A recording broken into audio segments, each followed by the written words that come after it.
Maintenant, le marketing du réseau dit quoi? Les entreprises de marketing du réseau ont décidé de ne pas s'inscrire dans cette logique. Eux, ils disent que ce que nous, on va faire, quand nous, on a notre produit, au lieu de chercher des distributeurs, des grossistes, des détaillants, de chercher des distributeurs, des grossistes, des e-commerçants, nous, on va chercher le consommateur final directement. Et c'est pour ça que les gens ne sont pas habitués au concept de marketing du réseau. Donc, on va avoir l'entreprise qui va fabriquer son produit à 1000 francs. L'entreprise va avoir ce qu'on appelle des stockistes. Il y a d'autres entreprises qui n'ont même pas de stockistes. Ils ont juste leur siège dans le pays où on va partir prendre les produits. Il y a des entreprises comme par exemple Longrich. Eux, ils ont des stockistes. Donc l'entreprise fabrique, Longrich va avoir ses stockistes qui deviennent ses grands représentants. Et maintenant, il va avoir ce qu'on appelle les partenaires.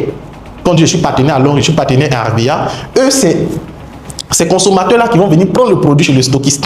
Donc finalement, le produit est fabriqué à 1000 francs et le partenaire vient prendre chez le stockiste à 1500. Et quand le partenaire prend, il peut être directement consommateur. Comme il peut décider aussi de développer son réseau de consommateurs ou de vendre le produit au détail. Ce qui fait que c'est maintenant le partenaire qui devient le vendeur de l'entreprise. Donc lorsque je fais, ou je suis une compagnie de marketing de réseau, je suis directement rattaché à l'entreprise sans passer par les distributeurs, sans passer par les grossistes, sans passer par les détaillants. Tout cela, il saute. L'entreprise fabrique, l'entreprise met à disposition les produits chez les stockistes. Moi, en tant que partenaire, je viens prendre le produit à 1500, je consomme. Ce qui fait que le coût est plus bas. Comme je peux décider moi-même de vendre. Et si je décide de vendre les produits au détail, c'est moi qui encaisse la marge. Comme aussi, je peux décider de créer mon réseau de consommateurs. Et si je crée mon réseau de consommateurs, ces personnes-là vont permettre de pouvoir créer un système. Et c'est dans cette partie-là que le problème commence à venir. Dans cette partie où tu vas créer ton réseau de consommateurs et de distributeurs, c'est à ce niveau-là que le problème commence.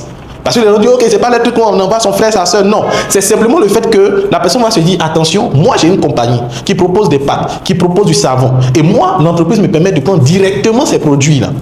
Et comme ces produits sont bons, mes frères et mes soeurs, venez payer dans l'entreprise où moi j'ai l'habitude de consommer. Et maintenant, l'entreprise, étant donné que toi, tu es en train de faire ce travail, l'entreprise va mettre en place ce qu'on appelle un plan de rémunération.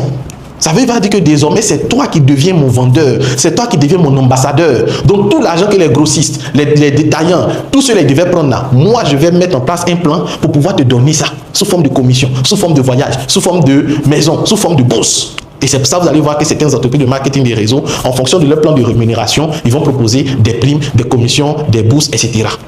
C'est simplement ça. La grosse différence entre les entreprises classiques et les entreprises de marketing du réseau.